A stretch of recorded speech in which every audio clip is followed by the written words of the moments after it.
Tamad ka dapat para tumagal ka sa pagninegosyo. 6 na oras o mas konti pa ang tulog mo kasi sobrang sipag mo. Iniisip mo para manatiling buhay ang negosyo mo, kailangan mong magsipag ng todo. Lalo na't marami kang bayarin. Ganyan din ako. Ginagawa ko nga ang libangan ng pag-ooperate ng business. Iniisip ko, pag hindi ko ito ginawa, may inip na ako. Kasi wala naman akong ibang gagawin. Hanggang yung katawan ko na mismo ang sumusuko. Every month, nagkakasakit ako. Kaya this March, tinantanan ko na yan.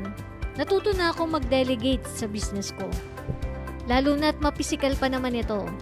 Kaya nagkaroon na ako ng oras sa sarili ko, lalo na sa health at fitness. Dahil naniniwala ako na para tumagal sa pagninegosyo, dapat pangalagaan natin ang ating katawan. Nag-iisa lang yan. Kaya wag mong abusuhin.